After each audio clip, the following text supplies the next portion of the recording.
Friends, grace, mercy, and peace to you from God the Father and our Lord and Savior Jesus Christ. Amen. We've all been watching the drama unfolding in Libya this last week as despotism gives way hopefully to democracy and freedom with the imminent fall of Muammar Gaddafi.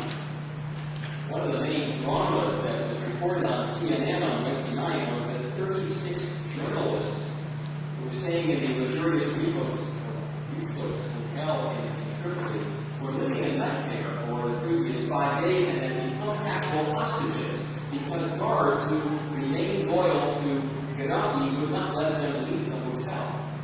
They began to fear the worst for themselves, even as much as the rest of Tripoli capitulated into the control of the rebels fighting for freedom. The journalists were afraid that they might be used as human shields or tortured or just executed by our loyalists. Then an amazing thing happened. A CNN producer, Romana Karacha, went in and talked to the armed guards. She is herself apparently Arabic, and she speaks both fluent Arabic and English. And she started to negotiate with these armed guards who were loyal to Gaddafi. She told them, there's a whole new reality out there, outside the gates of this hotel. And Colonel Gaddafi no longer rules this country. She told them, you don't need to keep the journalists locked up because everything has changed outside. Go see for yourselves. The guards began to question each other about whether it could be true that the control of the streets and of the nation was literally changing sides. And finally, they agreed with the CNN producer, Karacha. The armed guards released the journalists, and then even more surprising, they handed their weapons. The ones they had had point blank in her face, they handed these weapons to the journalists and said, we don't need these anymore. It's not very often that we hear such a dramatic story of a sudden change, and especially a sudden change for the better. As we come up to the 10th anniversary of the 9/11 tragedy, we know that the world's ways and world order can change suddenly. We did that terrible day. But how often does something change decisively for the better and promise to draw us into its influence? I wouldn't have believed this story from Tripoli had I not heard the CNN report telling it along with video footage of this Romana Karacha talking nose to nose with these armed guards in the lobby of the hotel. But as soon as I heard this news story, I just knew that I would want to repeat it. And it was at that moment that I realized the point, the lesson that it was telling me. Good news is uncontainable.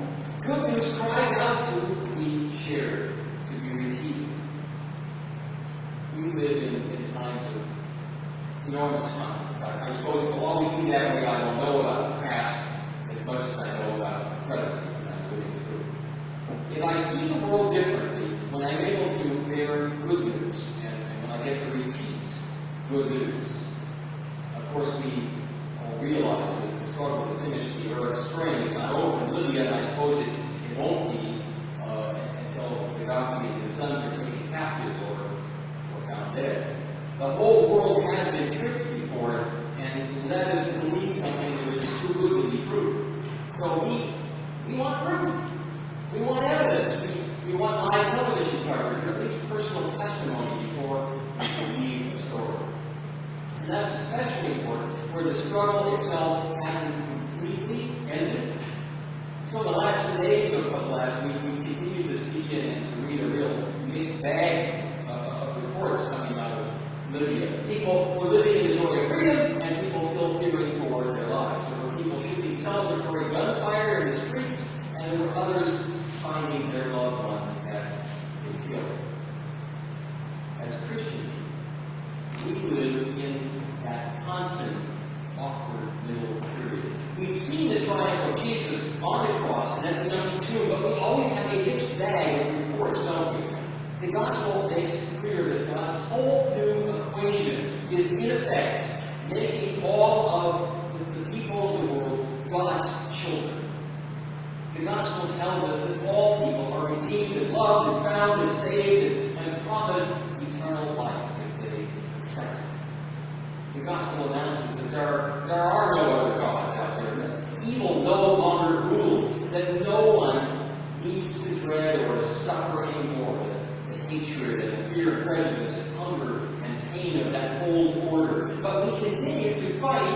the battles of a war that's already decisively been won for God. But rather than lament that while victory is ours, we must go on fighting, we have a special assignment, which is just as bracing and remarkable, I think, as that of the CNN producer facing down soldiers with weapons. Our assignment as followers of Jesus is to tell the armed guards of the old regime in our world that the entire reality outside has changed. They don't see what we see. They think they're defending or upholding the order that leads only to defeat, to death, and destruction. And because we're not be loyal, the evil forces of our world remain loyal to the view because, well, it's taking care of it. They've gotten comfortable with it. They may have gotten their comfort and power, money, and influence under the old regime, and they believe somehow that they can do what they wish with this world. They have scoffed at the idea that God is really in charge rather than greed or hatred or fear. They scoffed at the idea that God's people can do anything about it and change the world.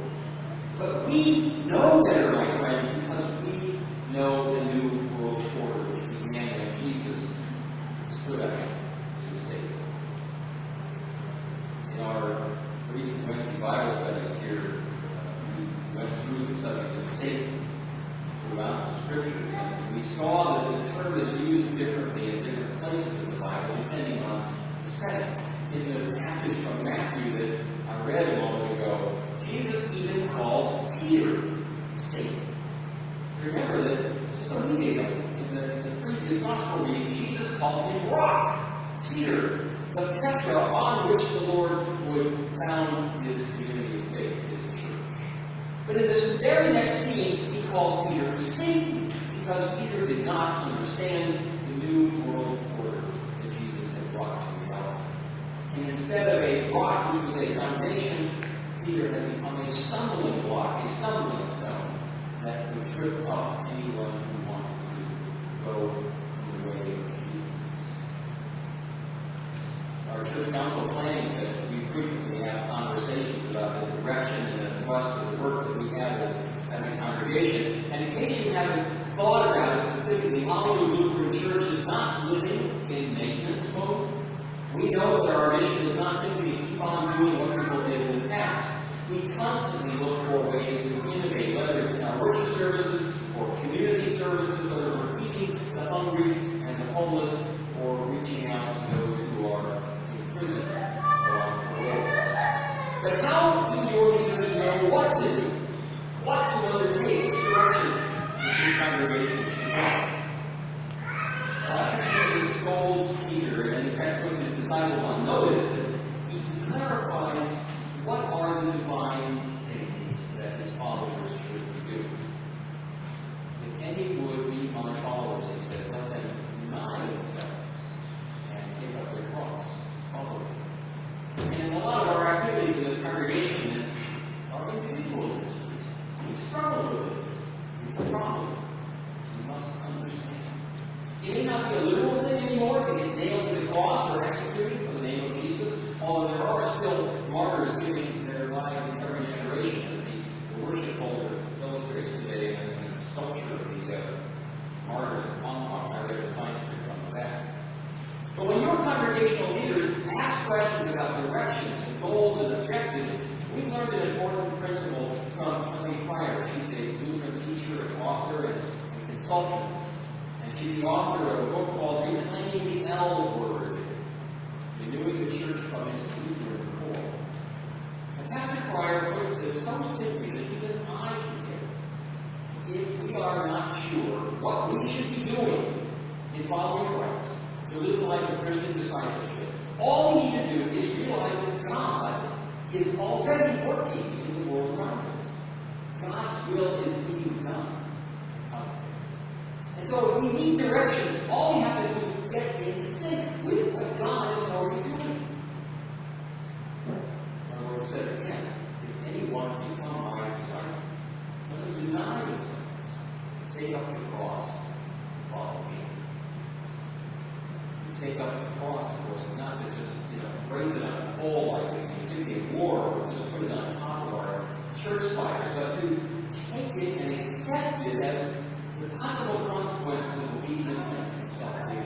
The armed guards of the old regime out there don't know that their side has already lost.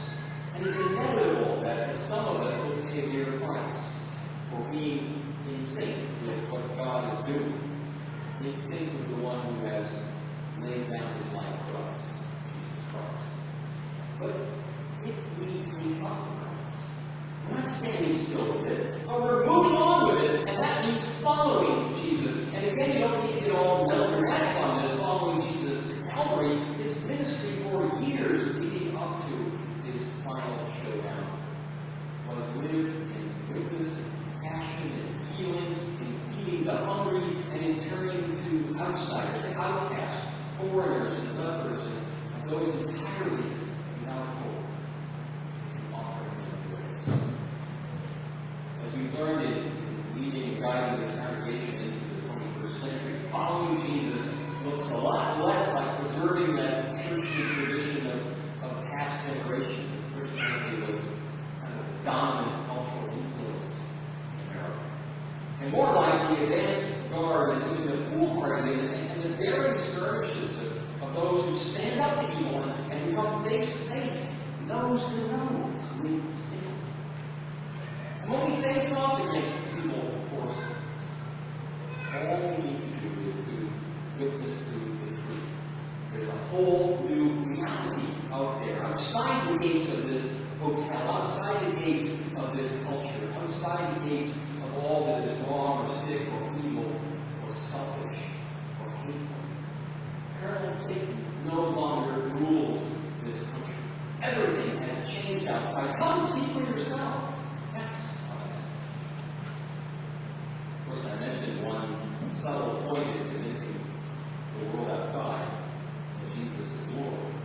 And that God's already won the world against the evil they think. And people will not believe us if it's just talk. If we have a good news message that sounds hollow or trite or canned or so last century, who's going to listen? If we have only platitudes or piety, who will pay attention? People want proof. They want evidence. Nowadays, they want live television coverage or personal testimony from people they trust. And that is why you, my friends, are here today. You are proof. You are the evidence of the power of discipleship when your life reflects that change that Christ makes in life. When the war is won and we're following Jesus and not following our own whims, your story is God's story. When you change sides, when you lay down your weapons that you don't need anymore, and step outside the narrow confines of your old lives and come outside and join the forces of those who are fighting for freedom and cause. Taking up the cross of courage and bravery and justice and compassion, and following Jesus wherever he goes. The world will believe the good news of Jesus when they see evidence that he's alive in us. Evidence that he is a force to be reckoned with. Evidence that his power is in you and that you are a changed person. The world will believe the story of how your